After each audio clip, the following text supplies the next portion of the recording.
Welcome to Rock the Life, a podcast for fans by fans. I'm Katya. I'm Amy. And Amy, today we have someone we got to meet in Las Vegas, Yeah. and we thought he was just so incredible. Yeah. So we have Christian Brady on Mm. the show. hmm He plays in Vegas, Vegas born and hmm raised. He plays hmm tribute bands, original music, different types of music. He was in the band Hellyeah starting in 2014, hmm which for those who don't know is a heavy metal supergroup. And he is like guitar virtuoso, like incredible guitarist, Yeah. incredible Yeah. guitarist. So he has With some some of really fun the stories. best stories. Such a good time. I I could listen to him for days. So hmm this was hmm I could listen to him play music because he's so hmm incredible. But hmm what a great Yeah. interview this was. You So guys. with that, Yes. Here's Christian. here's Christian. Enjoy the show. We'll see you on the other side. Good. Welcome to Rock the Life. How are you doing? I'm doing fantastic.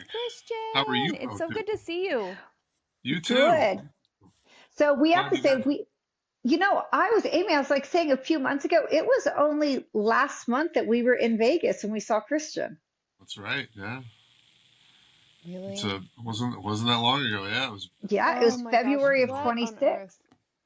That's And right. we It feels are, like as we're forever recording ago. this, it's March. I know. It was Well, so it's much the end fun. of And now March. it's the end of March. Yes. Still Yeah. March, though, still last month. Very. Very last day. Well, I'm glad you both made it home safe from Vegas from your trip. How was the rest of your trip? Was it great? Oh my gosh, it was a blast.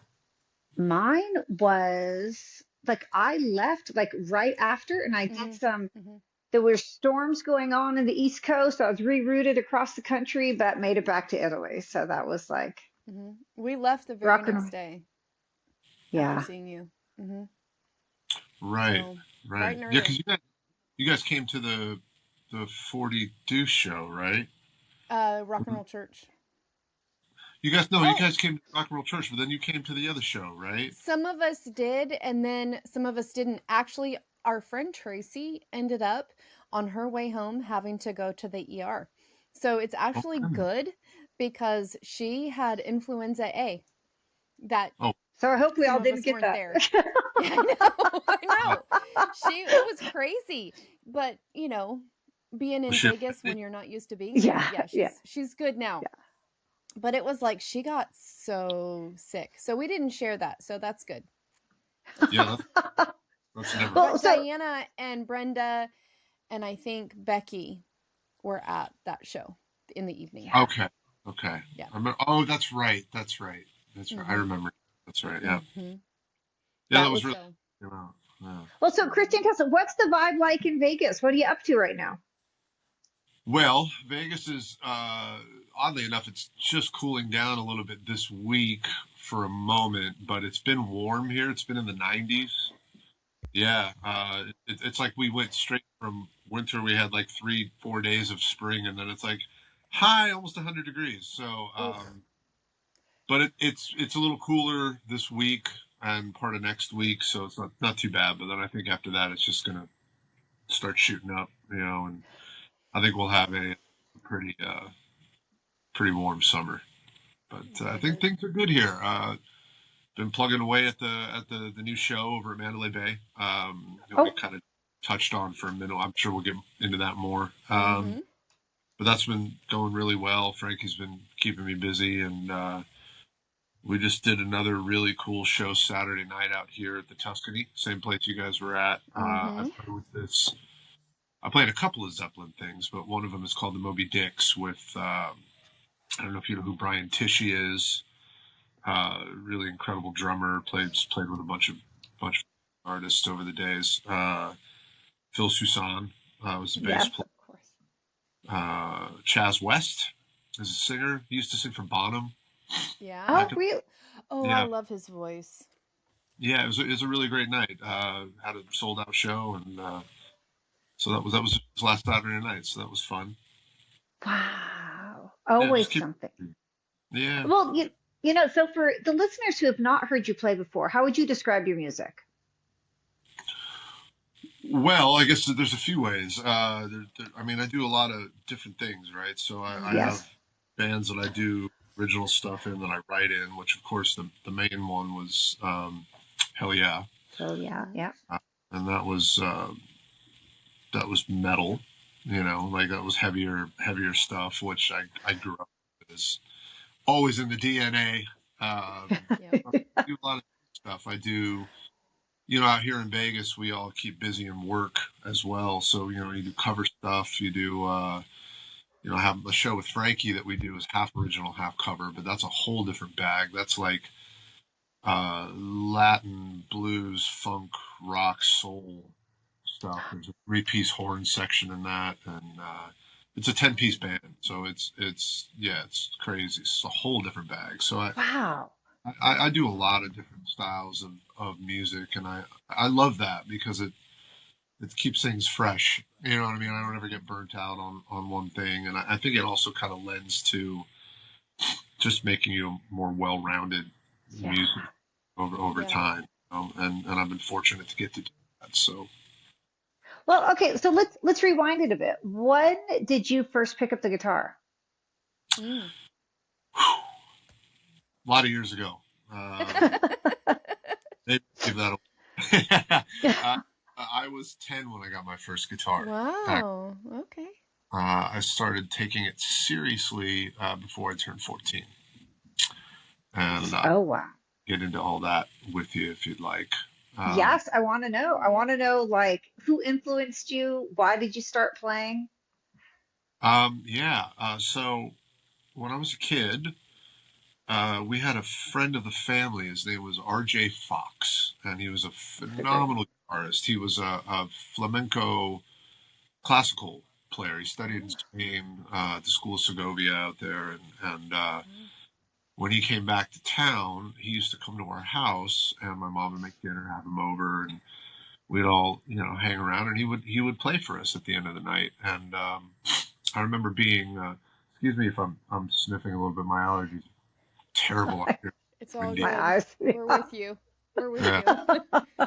um, yeah, he used to come and play for us, and it was just really kind of mesmerizing. I used to sit there and just be wowed, and I was 10. And so my dad would notice that, and he kind of asked if I wanted to take lessons. And I was like, yeah, absolutely. But also, I was 10, so Mm-hmm. I still wanted to go run around all day and play. I was into sports, so basketball, baseball, all kinds of stuff. So I was just always doing something, and I didn't really practice enough. So Dang it. I would wait until like the day of the lesson, and then I like 30 minutes before I had to leave, I'd be like trying to cram in my stuff, and my teacher noticed that I had natural ability at it, but that I wasn't really spending the time that I needed. So we kind of postponed it a little bit, and then I also hadn't really gotten into rock yet. Yeah. I was still figuring out music and what I liked, and I had a lot of friends that just listened to all the popular stuff on the radio, and it was like, yeah, that's cool, I like that stuff, and then all of a sudden when I got into to like hard rock stuff, the first hard rock concert I ever saw was Motley Crue and Fast Certificate on the Dr. Oh, Field. we We saw went on that that. We went tour. to that. We saw that tour. I have pictures from that tour. Oh yeah, Okay. I still have the program somewhere. I just found it the other day. It's the actual Oh, that's program awesome. from the concert. Wait, which city did you see Amazing. them in? Vegas. I mean, I'm born and Yeah, raised here. Okay, in Vegas. Okay. Um, born and but raised. I remember getting into Motley and I think the first two compact discs, say for CDs for all you kids Uh-huh. out there that might be Yeah. listening. Know what um, no, the first two CDs I ever got I got one of those for Christmas. I got one of those boombox uh, play had like the cassette deck and the CD on either side, Yep. and the CD folded forward, right? Mm-hmm. And Yes. I got Dr. Feelgood and I got Faith No More, The Real Thing. Oh yeah. Oh. And those two albums blew my mind. And then of course I went and bought everything Motley. And then I really discovered Van Halen, which I had already been exposed to back when like Hot for Teacher and Panama came out. I remember being in like first or second grade and having Panama in my head. Like I remember sitting in class in my head, I'm like, Panama, Panama. And so like when I got into Van Halen, I was like, yeah, I remember these songs.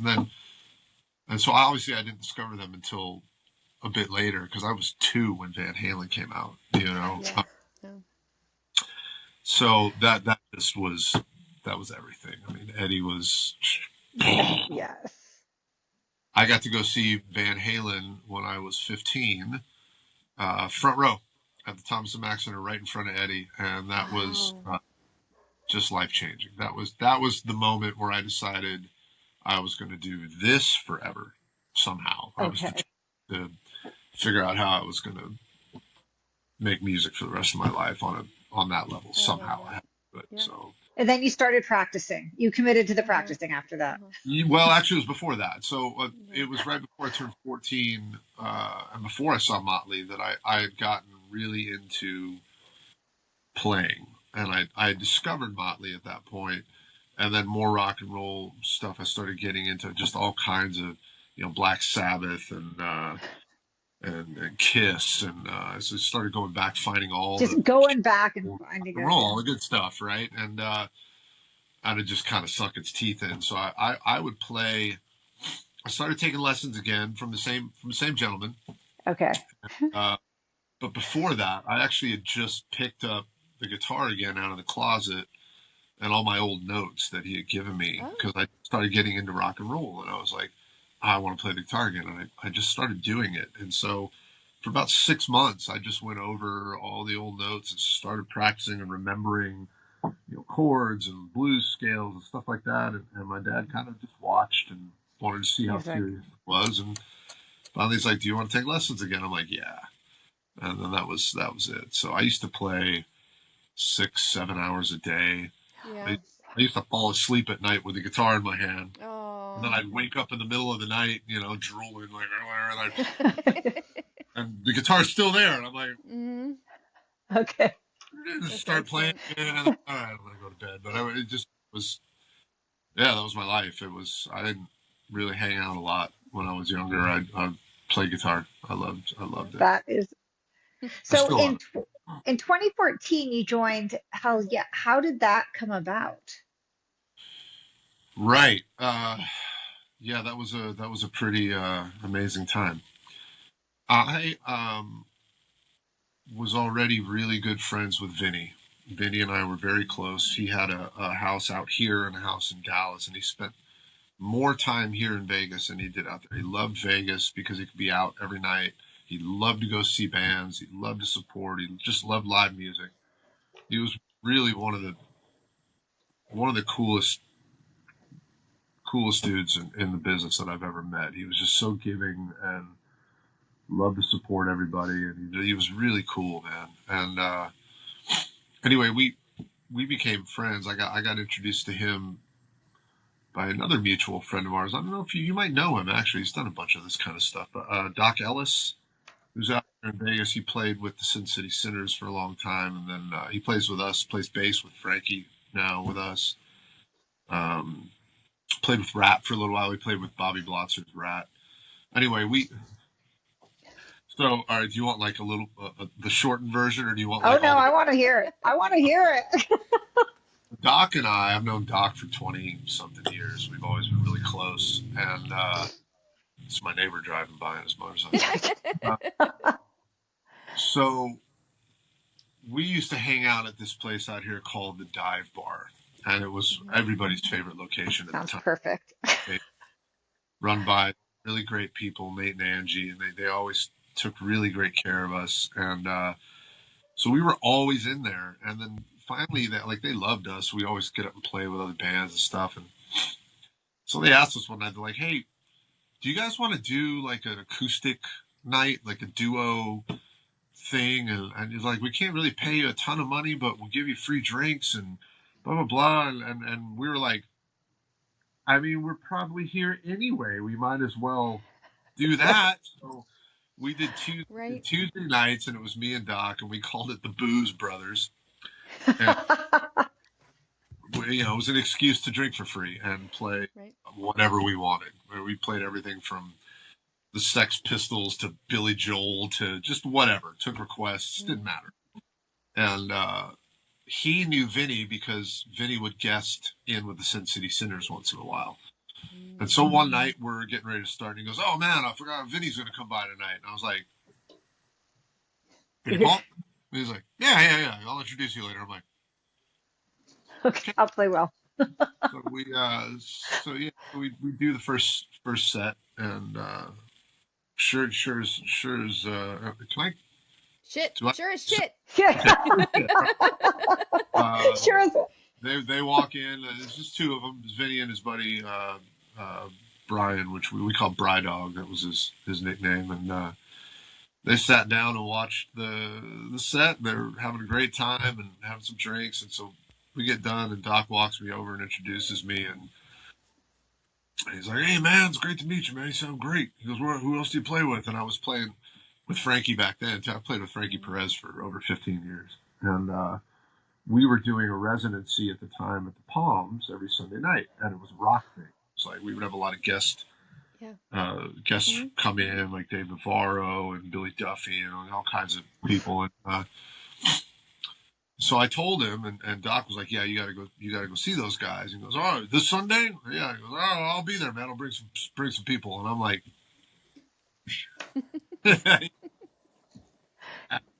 Sunday rolled around, and he walked in with about 9 people, whole entourage, and they sat down over by me and watched the whole show. And Wow. man, if he was in town from that point on, he was there every Sunday. And At the Palms.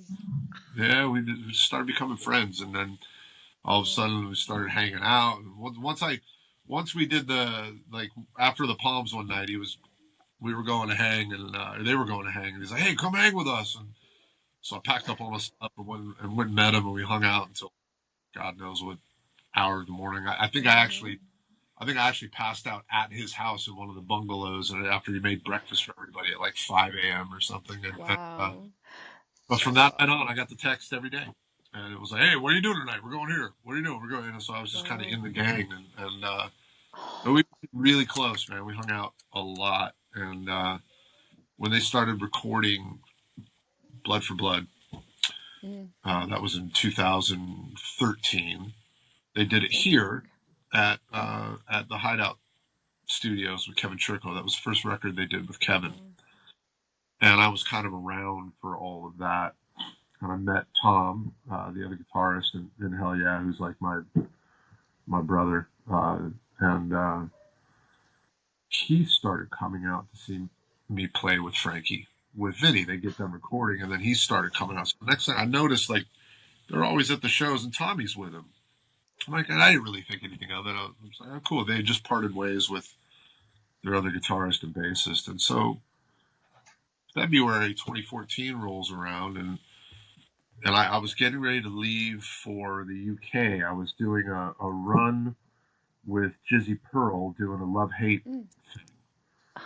And it was actually me and Doc and a drummer named Matt Starr and Jizzy. We were going out to do like a 2.5-week run out in the UK.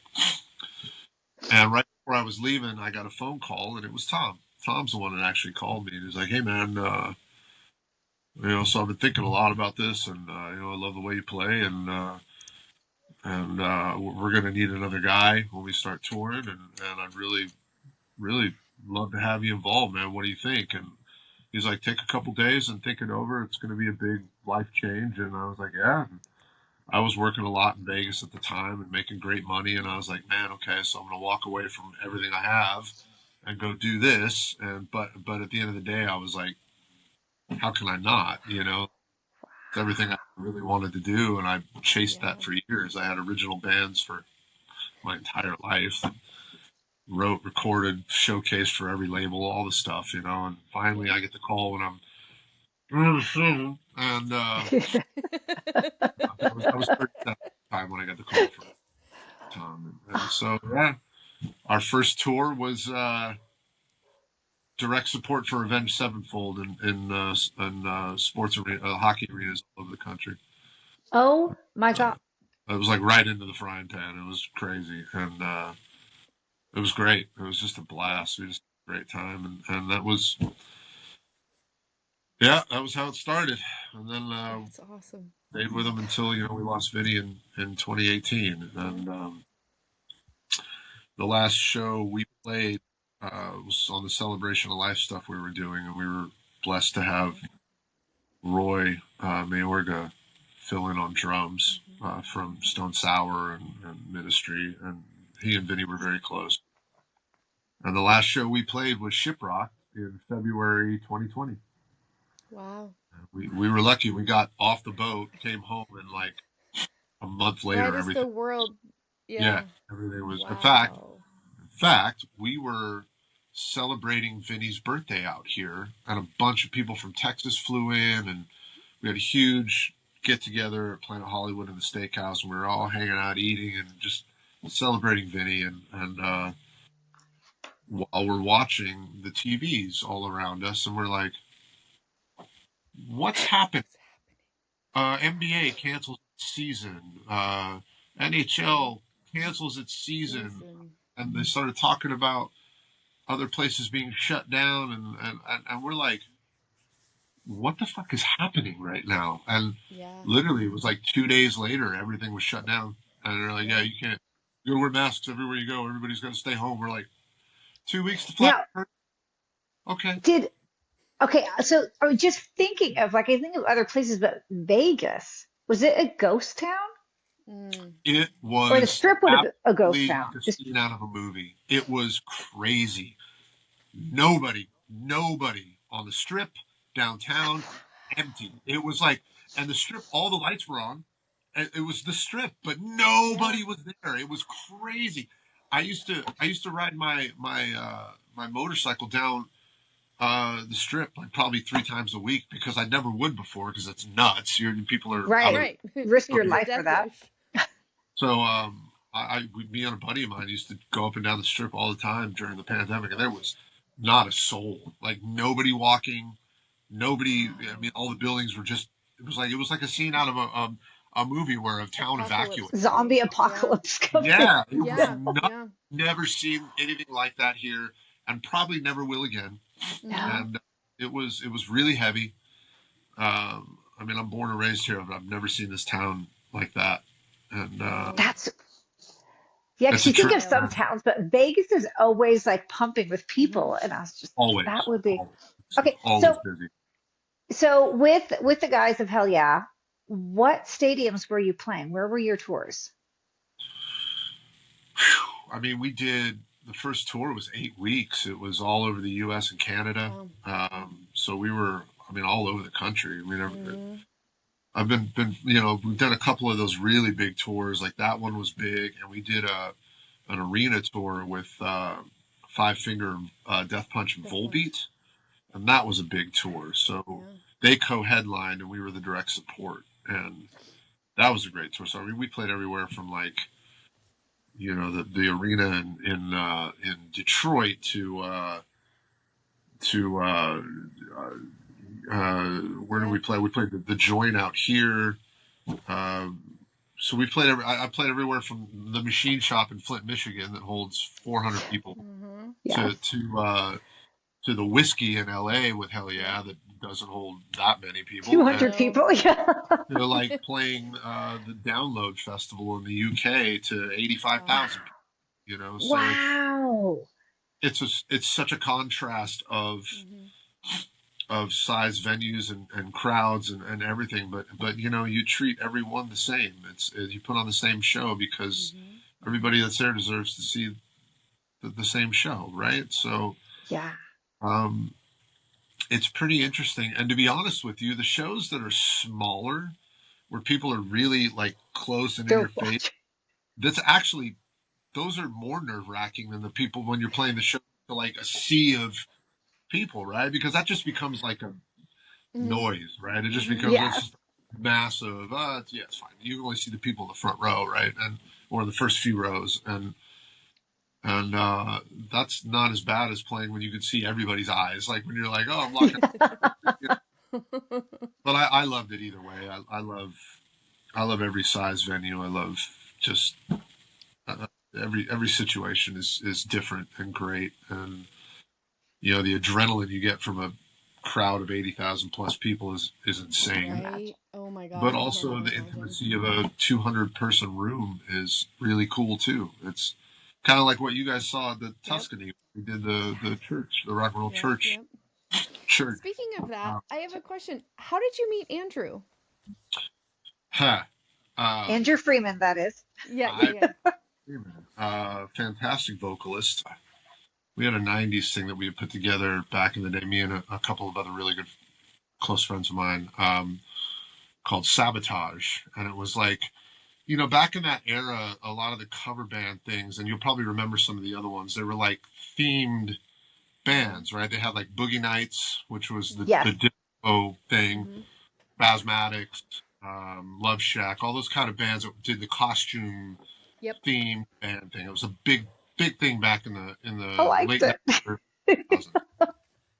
And so we had put this band together called Sabotage, and the whole concept was the Beastie Boys video and the cop outfits with the mustaches and the whole thing. And we played 90s rock. You know, we did Beastie Boys. We did everything from, you know, Faith No More to Bush to just all rock, Rage Against the Machine, and just every you know, really cool stuff. Soundgarden, Alice in Chains. You know, not like we weren't like the pop '90s band that played all that stuff. Right. We were like, we're gonna do rock stuff, and it did pretty well for a while. But I think we were ahead of the curve still. Like it was maybe about 10 years later that the '90s heavier stuff started coming around. People were playing it all the time. We were like, man, we were early. we were groundbreaking. But, and we had Andrew come out and do some shows. We got hip to him. I think we found him online. He had a Rage Against the Machine thing in LA. He was living in LA, and he had a Rage Against the Machine thing he did. And we saw the video of this. We were like, man, this guy's great. And I was like, oh, he's sung for Lynch Mob too. And I saw clips of that, and I was like, oh, he can really sing, man. And so we had him come out and do some stuff, and we did a handful of shows for a while, and then he moved on. I think he got the Offspring thing, but we've known each other since then, and we've kind of kept in touch. And then when he came back out to Vegas doing the Rock Vault thing, we reconnected. I ended up doing Rock Vault in and out for a while, back when it was at the Tropicana, and then Vinyl for a little while. And yeah, we've just always just kind of kept in touch over the years and remained friends. And when he started doing this thing, it was a different lineup at first at a different venue. And then that kind of just morphed into what it is now. And he reached out to me and asked if I would be interested in doing it. I was like, absolutely. So we, you know, it's kind of an excuse to, you know, we call it Rock and Roll Church because we do it on a Sunday, right? But it's a really cool thing. It's evolving into a really cool thing. They're doing a brunch, and it's like $20, all you can eat buffet. Mimosas. Yeah, $10 bottomless mimosas. They have other drink specials. They have $5 tequila shots, and so the owner of the Tuscany is a good friend, and he's a really, really great guy. He's old school Vegas. He's been here for many, many, many years, and the Tuscany is not a corporate, you know, MGM or Caesars property. It's a one guy. He owns it, and he's trying to keep some of that vintage Vegas thing alive. That's exactly, yes. It was such a fun feel going to the Tuscany, like getting off the strip and going in there.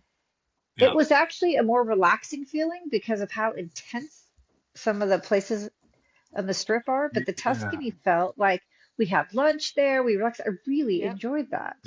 Yeah, we did. He really wants that there. He wants it to be more old school Vegas. You know, Vegas was I loved growing up in Vegas, man. It was a great town, and they really took care of people once upon a time, and it feels like Vegas kind of lost its identity lately. Everything's corporate now. Everything's been taken over by all the bean counters, and they only care about the bottom line, right? So like now it's like a fortune to park and a fortune to drink and a fortune to eat and a fortune to, it just costs so much money.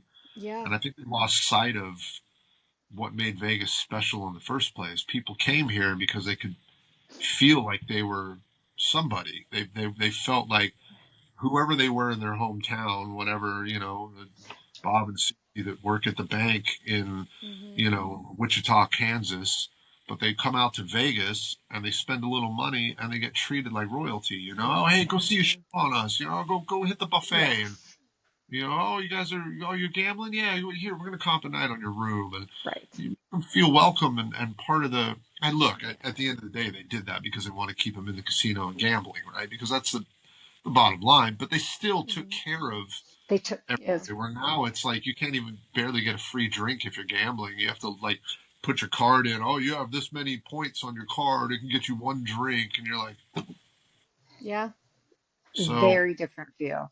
It's a different town now, man. But I love the Tuscany for that. He's trying to keep some of that alive, offering good prices on drinks and food, and I mean, you can go in the pub and get a killer double smash burger for like $7, and that's where we ate lunch. And that's where the pub was great. It's great, right? The pub was great. The food was good, and I think that was the least amount of money that we spent the entire time we were in Vegas on food, and it was good.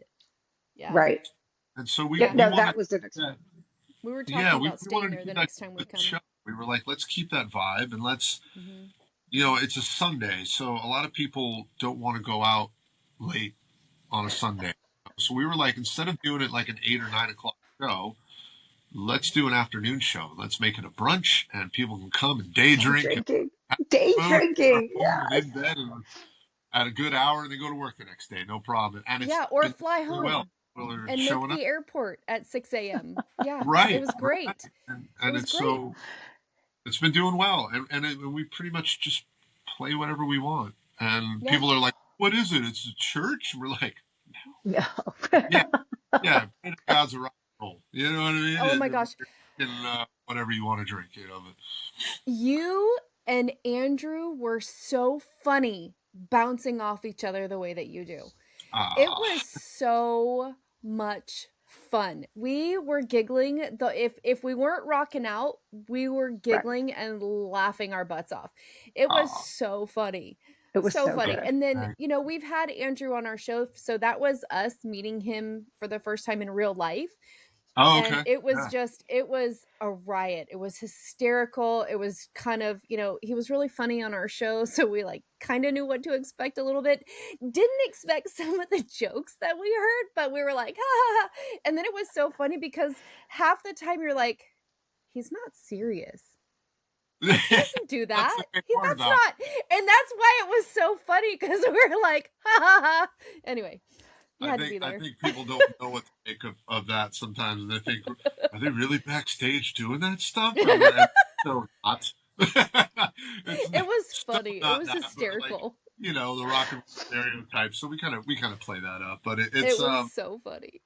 We're just goofballs. You know what I mean? Like literally none of that scripted. We're just, I'm just here vibing off of what he's saying, and we're just, we're idiots. It was great.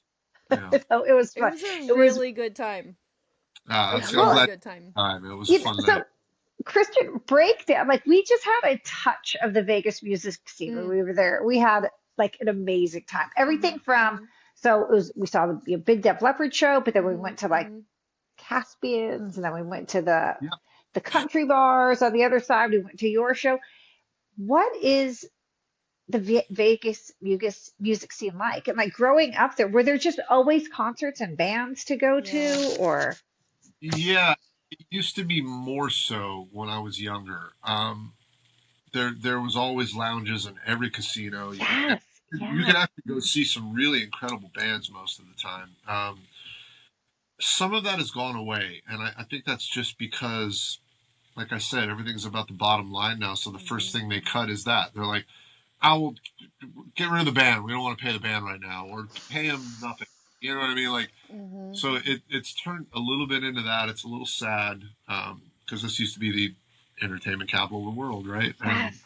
To a degree, it still is, but it's a little different these days.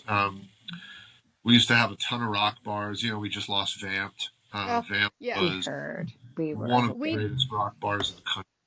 We if did not the not world. sell enough T-shirts to buy it. We We were, tried. Yeah, we were like, oh, I know. It's still for sale. Um, yeah. they're trying to. I heard they might have someone interested, and if they were to do it, they would keep it a rock club like that. So, Oh, fingers crossed. But Danny Yeah. and Corey were Danny Coker and his Mm-hmm. wife Corey Coker were just two of the most wonderful people. They're just real salt of the earth, awesome people. Corey ran the show there. She booked all the bands and she took care of everybody. And she was just, it was like Mama Corey at Vamp. We all loved Corey and still, I still talk to them. And Danny is just a very dear friend and a very sweet man. And, they to their credit, they ran that club for 16 years and it I was did gonna well. 16. That's a long time. That's a long That time is for, a long you know, time. Mm-hmm. they survived COVID, but I think COVID was the ultimate turning point for a lot of places, and I think it Mm-hmm. affected them. It didn't shut them down immediately, but I think just everything was a little different for everybody Yeah. after COVID, right? And Yeah. I think it was but yeah, hard to unfortunately, catch up. that club is no longer here. That was a home for a lot of us. It was a home away from home, and but there's places like you said, you went to Caspian's. There's the barbershop Yes. as well. Both very similar vibe places. In fact, my wife just played. My wife is an incredible singer, and she just sang. She has a project she does with George Pahone and Keith Harris from the Black Eyed Peas, Oh, and they just played there last night. It was great. That little room is killer. Barbershop's killer. There's little gems that are really fun to go check. Bottled Blonde, which is on yes. Yeah. Right yeah next to Old Red, right? next to Yeah. Old Red. Yes. But Yeah. kind of Yes. interesting. You kind of get both. You're like, oh, I want country. Mm-hmm. Well, you go to Old Red. Oh, I want rock and roll. Well, you go to Bottled Blonde. And I love all that's of it. That's all, yeah, that's so fun. yeah, it's fun. So there's a lot of little places. Mandalay Bay, where we're at, the 40 Deuce is a kind of a hidden little gem too, and that's starting to build. That's the Franky Perez show. So I don't know if you know about 40 Deuce. Tell us. Ivan Kane has a club that was kind of famous in LA, and it was like a burlesque club. And they opened one here 20 something years ago, and it lasted for a little while and then closed down. And so when we were in talks about doing this show somewhere, Frankie was very close with someone from Mandalay, and they were talking about bringing this club back. So it kind of partnered. And so they do their burlesque thing in there, and it's his room, and then we take the room Wednesday, Thursday nights and do our show. Nice. And it's kind of like a hidden little gem back in there. Really cool little club, and the show is really fun. It's building every week, so that's great. And that's at Mandalay Bay. All right. So, anybody that wants to come check that out I when do. Yeah. I know, right? We're like, okay. I'm ready. Yeah. and they have a lounge in Mandalay that still has bands on weekends. That is a cool little room. There's places. There's the Level Up at MGM. There's things like that, but a lot of them are casino based still. There's the dive bar has a new location, which has been around It's been around for a while, but they do a lot of like punk rock type stuff. Same with the I Double like that Down, too. the Double Down Saloon, which is also of New York fame. They've been out here forever, and that's just a dive bar, a total dive bar, and it's great. They do a lot of punk rock stuff and Oh, I love it. different shows. Okay, so So Amy, we need to go back and like Yeah. Yeah. Yep. abs- Yep. absolutely, Mm-hmm. I'll set your it's whole yeah, schedule. we're gonna go Right. talk to you to Right. give us an Uh-huh. itinerary. I was like Uh-huh. Wednesday night, Yeah, Thursday night, Sunday night. Uh-huh. Okay, Right. so Christian, I have to ask you. I mean, like growing up in Vegas, you've been a musician. Have you ever been starstruck when you met someone? Mm. man, I'd say that the biggest starstruck moment for me wasn't actually in Vegas, but it was because, most of the time when you meet people that there were a couple times, most of the time when you meet people, they're just regular people, and you figure that out real quick. There's like, oh, hey, what's going on? And then you end up shooting the shit for a minute, and you're like, oh, yeah, you're just a normal. Of course, right? I mean, we all put our pants on one leg at a time, usually, unless you're doing some weird acrobatic shit. The Circus Soleil performers. Yeah, Circus Soleil. They throw their pants in the air and do a flip into them. I remember meeting out here at Green Valley Ranch. They used to have a really cool spot in there called the Whiskey Bar, and it was really neat. They had this one end of the bar that was like all couches and lounges, and they had a cool fireplace, and we would do acoustic stuff in front of the fireplace. But they also had this badass like white marble staircase that went up to the second level. And there was like a shorter level and then a flat kind of big platform and then more stairs up. So we would set up full bands on that platform in between the two stairs and do big events in there. And it was really cool. And Camp Freddy came in and played one time, which was like an all-star lineup doing of guys like Guns N' Roses and the Cult and Jane's Addiction and just guys from all kinds of bands. And I remember doing that one night, and Slash was there, and Slash got it. And Slash is just kind of like when Slash, he's such a nice dude, but when he walks in the building, there's just kind of this thing. It's like, oh Slash, like, you know what I mean? Like, he's so it's iconic. kind of like the oxygen gets So sucked out iconic. because everybody Yeah. takes a deep breath and goes, yeah. yeah. It's funny how certain people can walk in a room and you're like, oh, that's Slash, right? Like He's Slash. It's such a thing. It's like it's almost like this character that he's created that everybody just goes, oh man, that's Slash. So there was definitely that. And then I met him and he was just a super nice guy, and then it was fine. But I think the one moment where I was visibly like affected, Shaken, yeah. and I didn't even really get to have a conversation with him, but I was in LA. So Franky and I were working with this artist back in like 2011 and 12. And it was back when Van Halen was recording their last record they put out, A Different Kind of Truth. And this was at Henson Studios, the old A&M studios. So I'm in Vegas one morning, and Franky's out there, and he's working on mixes for this record for this artist that we had been working with. He was producing it, this artist, and he hit my phone rings, and it's like 9:30 in the morning, and I answer, and I'm still like half asleep. I'm like, hey, what's going on, dude? And he's like, what are you doing today? Oh, I'm just getting up. And he goes, Eddie's tracking solos. And I was like, I'm on my way. And I jumped in my car and I drove out to LA, and I got there. It was probably about 1 o'clock, and he was still in tracking. Like, I went over there and I was listening. I was like, and then finally they started making their way out. They were done for the day, and we were sitting in the lounge waiting to get a mix approved.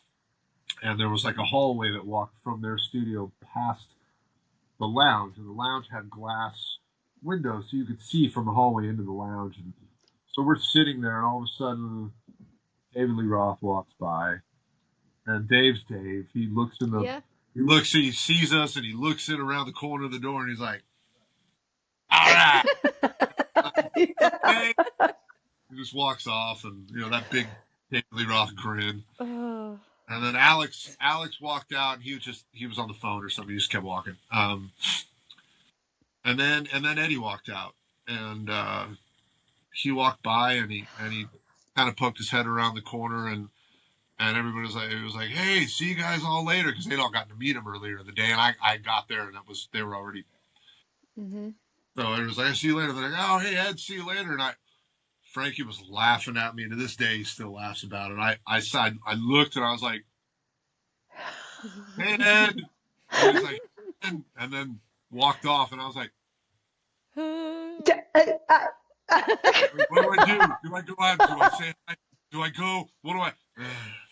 Moments passed. and I never I didn't want to be that guy. I didn't want to be, but that was for sure probably the moment of That's that huge. That's that's like like huge, huge. that's like that's the guy. I mean, I don't know that there's another guitarist that changed the face of guitar playing No, the way it. that's the guy. That's the That's the, guy. and so that was pretty heavy. And I wish I actually walked out and tried to introduce myself or say hi because I never got that opportunity again. And he's gone now, but I do love. I got to have that moment, and a funny story about Van Halen. So I told you I saw them when I was 15, and that night was the moment I was like, I'm going to do this. I'm going to do this forever somehow. And so Full Circle, back when they were doing their last tour, was like 2016 or 17, I think. And they were at, I saw them here in Vegas, but then Vinny hit me up and he was like, hey man, we're going to Van Halen this weekend. I got your ticket. Just get out here. So I grabbed a red eye flight out to Dallas. We got there at 5 in the morning or something. And went to bed, got up. We went to Van Halen and we watched from the front of house, which if people don't know what that is, that's where, I know you probably do, but some people may not know. That's where all the sound consoles and everything are set up. So it's like the best sounding seat in the house because you're right in the front of house engineer. And the view was great. We watched the whole show, and so we had a friend with us that is a massive ticket broker out there, J Mac Ticketing, Johnny Mac, and he comes and grabs me, and we had just played. This was at the, I don't know what it's called now. It was called the Gexa Pavilion at the time in Dallas. It was like an outdoor pavilion kind of amphitheater, and we had just played there. Actually, this would have been 2015, I think, because we had just played there with Slayer. We did the last Mayhem tour. It was us and King Diamond and Slayer, and so he takes me over and he goes, hey, I want you to meet somebody. He walks me over to the head of security for the venue. And I meet him, and he's a super nice guy, older gentleman, and he's like, hey, I remember you, man. You guys just played here. You guys were fantastic. It was a great show. It's great to meet you, man. And he goes, hey, come with me. And he walks me down to the front row, and he puts me on the guardrail right in front of Eddie. And here I am, full circle, all these years later, 30, probably 20, at that time, 27, 28 years later. And I'm instantly 15 again, by the way. Right. Like, just standing there, and I watched Eddie do his whole solo and, 2 songs. And then I was like, I should probably go back because these people paid for these seats. And I'm standing in front of them watching. They're like, who's this asshole, right? But I have a picture that Johnny Mac took. And I'm standing there looking at him like this at Eddie. And Eddie's playing his solo. And it's like, and I had that moment of, man, here it is, full circle. I feel like I'm 15 again, but I just stood right there. And I just played right there. Like, that was my side of the stage. Just did that. Wow. And so I had that moment of gratitude. I was like, thanks, man. Yeah. That's so amazing. It was really that's cool. your rock god. Yeah. That's yeah. Wow. It was really cool. He's so Eddie is a big one for me. Yeah. Wow. What an incredible, that is like one of the coolest stories. That is a great experience. Like, I can't. All true stories, man. I wow. Definitely one of the reasons I do what I do today. And that full circle moment was very special. It was really cool. That's amazing. And not to mention playing in a band with Vinnie Paul, like my inner 16, 17-year-old, when I got that call, lost his shit. Like, I went, because Pantera was everything when I was a teenager. Like, I discovered Pantera when I was 16, and was like, get the call. I wanted to kick down doors and break things. It's just like I saw Pantera here in Vegas on the Vulgar Display of Power tour at the Hundredth Theater. It was like a theater that held like 1,200 people, and it was nuts, mind blowing. They were on fire, and this was like an old movie theater. So if you know anything about the Hundredth Theater, it's like an old movie theater, and they still had the seats in the floor, and then in the front you had the maybe in front of all the movie screens there was always that pit area, right? Yeah. And you go down there and stand and get in the pit and all this stuff, and there were two things that really many things that stood out of the concert, but two main things. I remember I was like 17 and I had, I was in my combat boots and my flannel and I'm getting in the pit. And I started walking down and then I saw this giant dude walking around swinging elbows and people just going down. And I'm like, I'm not going to go in the pit. I stood at my seat and I watched the rest of the show, but I remember people filing out from that show. And the chairs, the old movie theater chairs, were bolted into the concrete. There were multiple chairs just like ripped out and dangling from one bolt. Like, I was like, holy shit, these people are crazy. This is amazing, and that was Pantera, man. Pantera was that was hard. They were forced to be reckoned with. And then Dime was something else. He was so great. And so all those years later to get the call and first off, just become really close friends with Vinny was a trip. But it was weird because you almost forgot that he was Vinnie Paul, right? Like we just hung out and we were just, and then all of a sudden I remember this was before I was in the band. They were playing the Mandalay Arena with Megadeth. It was on the Band of Brothers tour, which is the record before the record I joined on.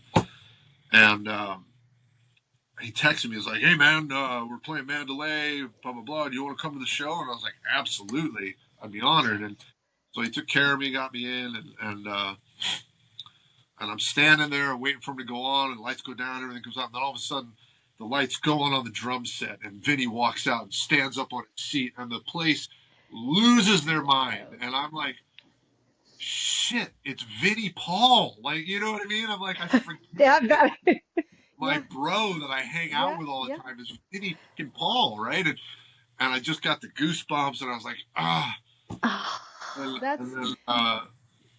and then you get the call all those months later to do the band, and I remember the first time I walked into the rehearsal room in Dallas and saw the kit set up, and I got the goosebumps, and I'm like, shit, like my invite was really like freaking out. You know what I mean? He's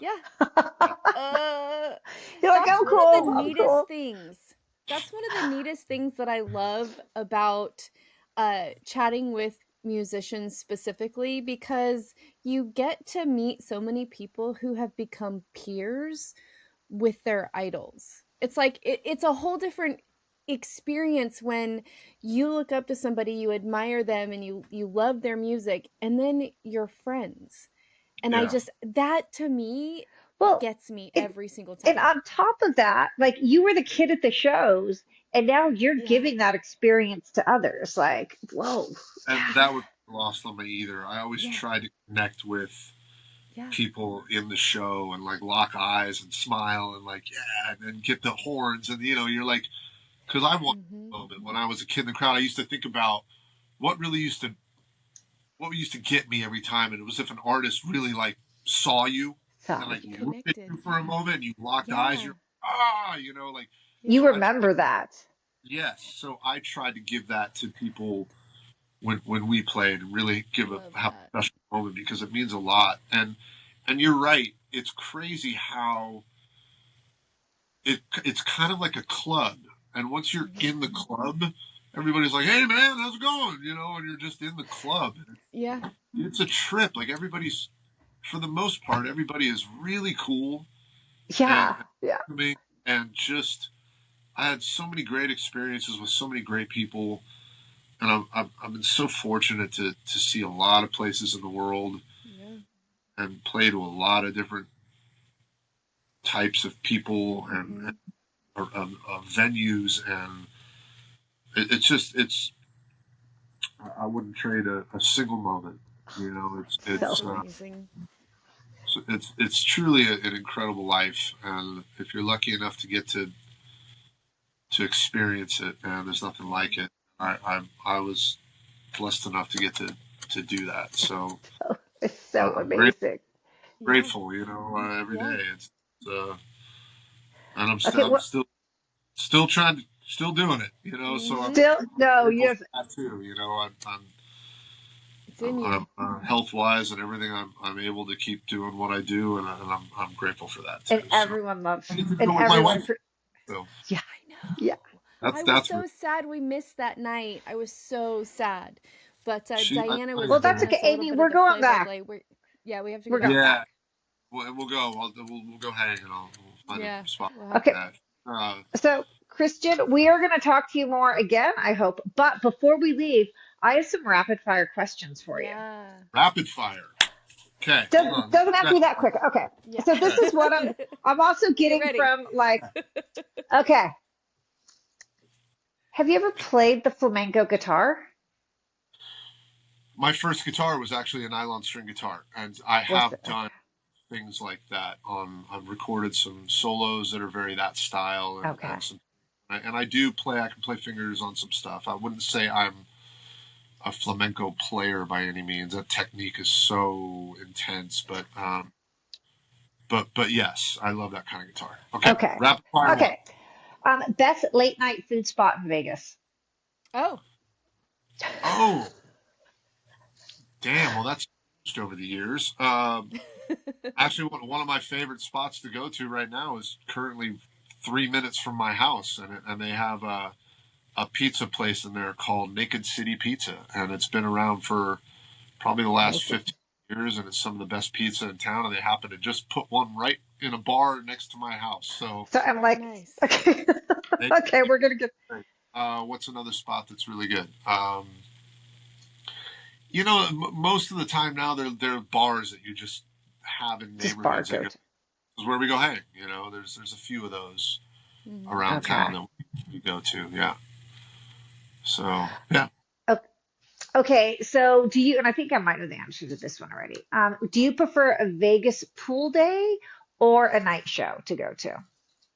Night show for sure. Of course, I know. That's I was like, I don't think we ever saw a pool while we were in Vegas this time. No, we didn't. The pool experience, I've done them. It's not really my bag. I'm not into the DJs and the being in a pool with 1,000 other people. It's just it's a little gross to me. That me too. I'm just like. And hearing the at 11 o'clock in the morning, and I'm like, yeah, it's not my scene. No, we more power to you. Have at it. It's great. No, we clearly went to the shows every night. That was our thing. Okay, that's what is a song you never get tired of playing? Oh man, I mean, there's a lot of them. Any Van Halen. Okay. Van Halen. I'll play Van Halen till the day I die. I know a good amount of stuff from them. Over the years. Anything that just makes the hair stand up. I love Soundgarden's great. I love we do with Andrew. We do Addicted to That Rush by Mr. Big. I love playing that.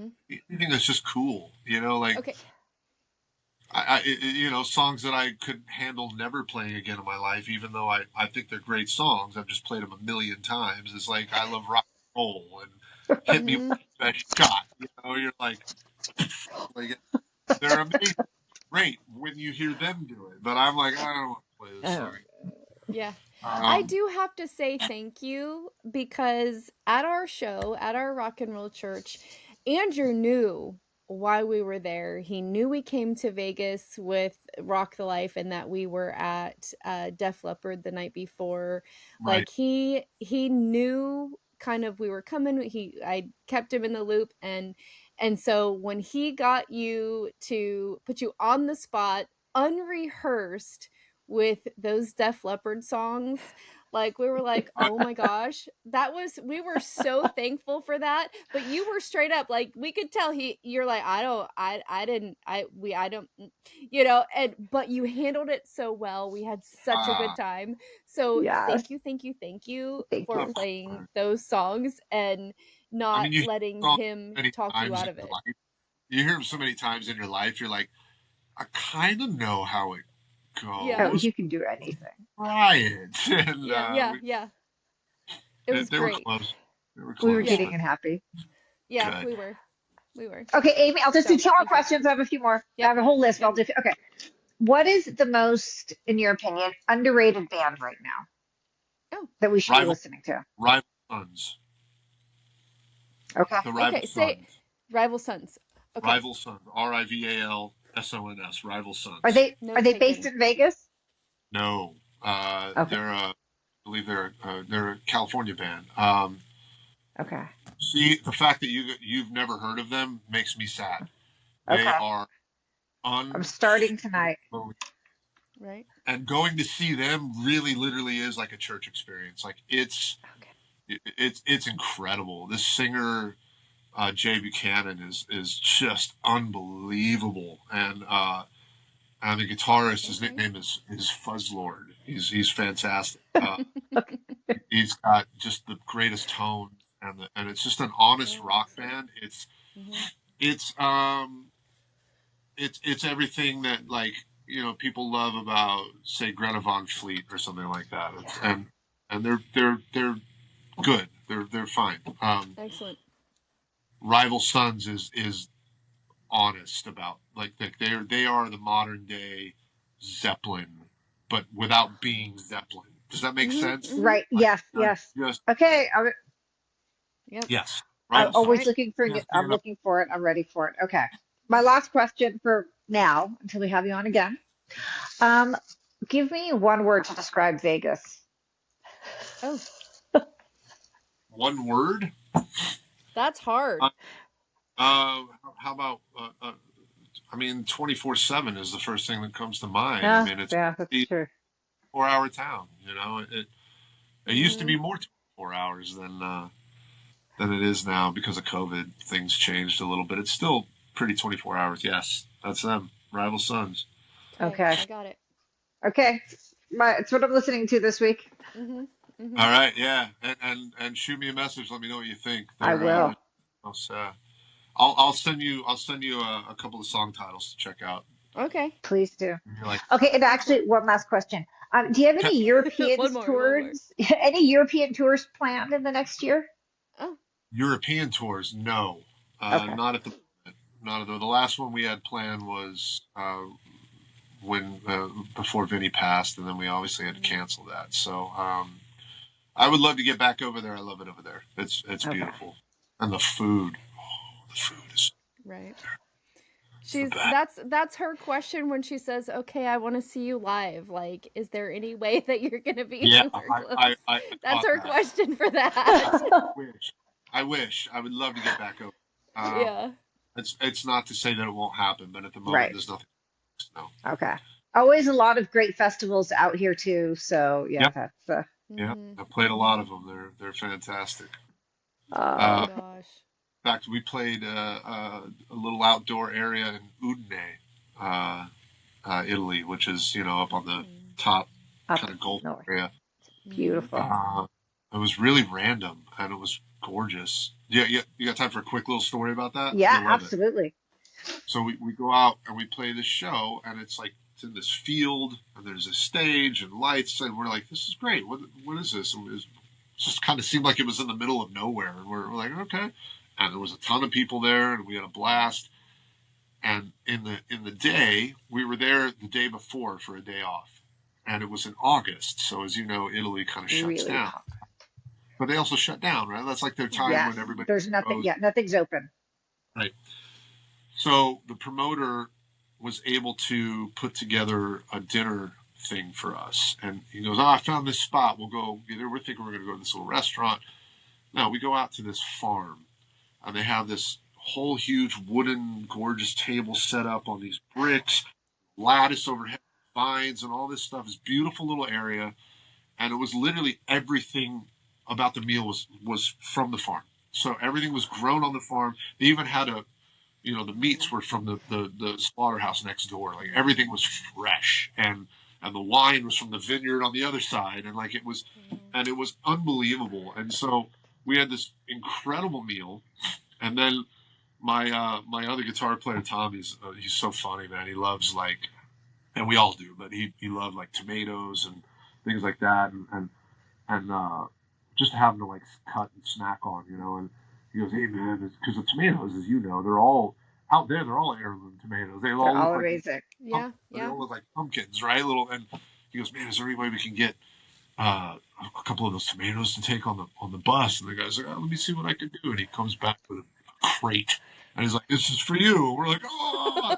So we went to the deli like immediately the next morning, and we got like all these fresh meats and cheeses and breads, and we were just making sandwiches for days, and it was so good. So come back. I'm such a food guy. Like the first thing I think of is like, oh, the food. And, the food. No, it is. Yeah, no, that is. And actually, and up north is just so beautiful. Oh, yeah. It is. Yeah. North Italy is my favorite for most things. Like even cuisine, I prefer. I love it. The northern Italian style. It's a little lighter. It's a little. Yeah, it's just there's something about it. Yeah. We'll talk about that. Okay, yeah, you'll come back. I love it so much. Oh my gosh. Okay, so Christian, what we're gonna do is, since we're a couple weeks out, what I am requesting is that, since I know your schedule is pretty consistent with where you are right now, will you send me a list of that, and we will include everything in the description of the video.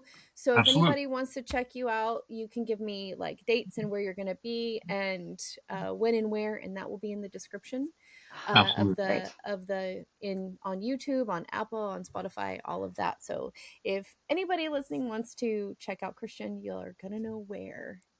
And it'll be a great time. It'll be a great, it'll be a great night. Thank you for that. And I'll give you my you can put my Instagram link on there if you want. Yep. We'll do it all.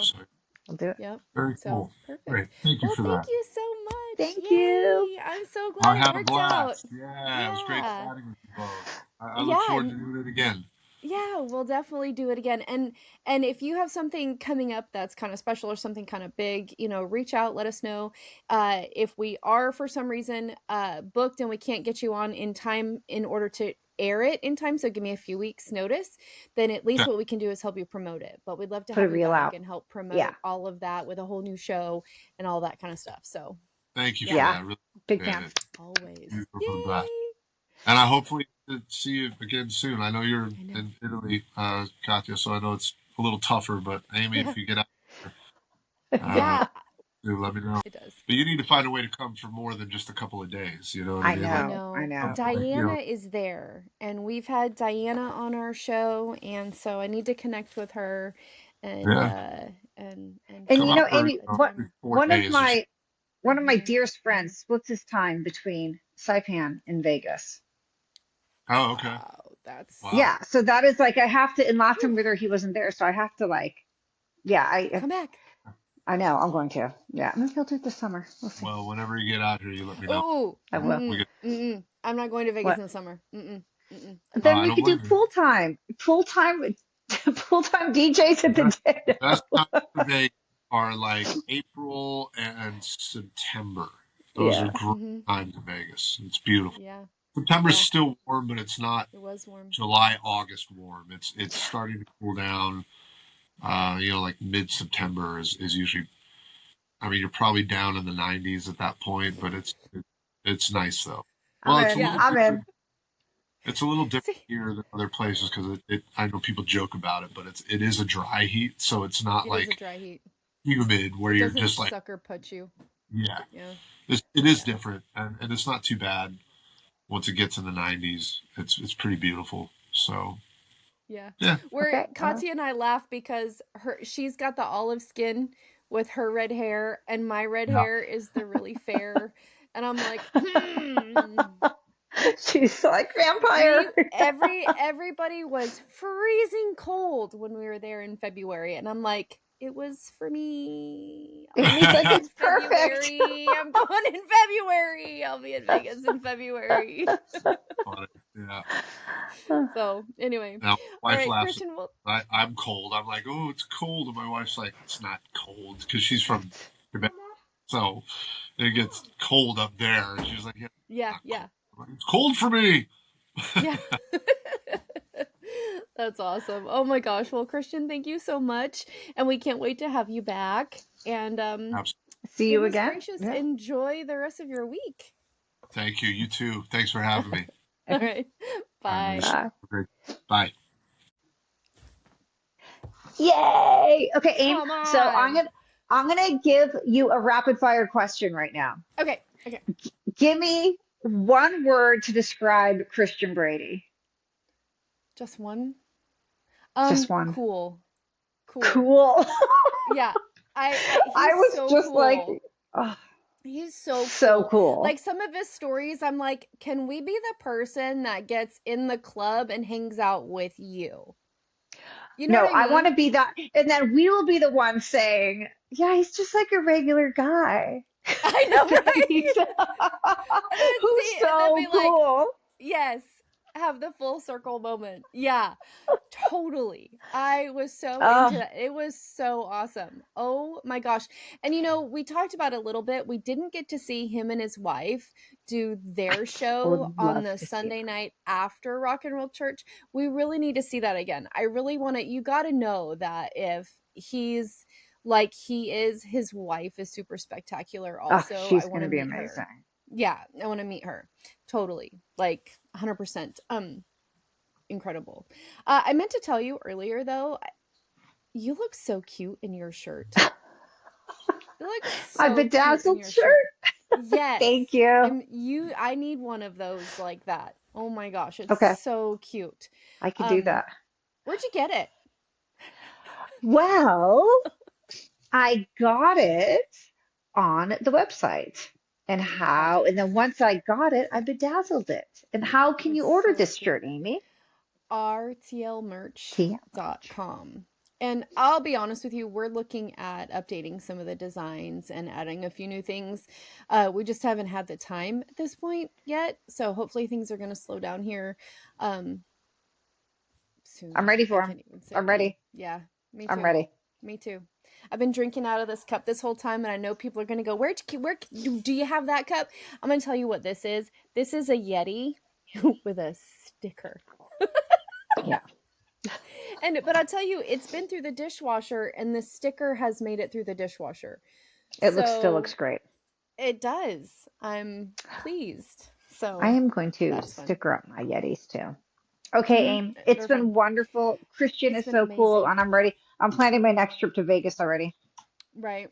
So fun. You guys, get your shirts, like and subscribe. Please leave a comment as to your favorite part of the episode, something that you found interesting about Christian Brady and or the show. One word to describe him. Right? There's your rapid fire question. All right, you guys. Don't forget. Okay. Rock the life. Love you. Bye. Love you too. Bye. Bye.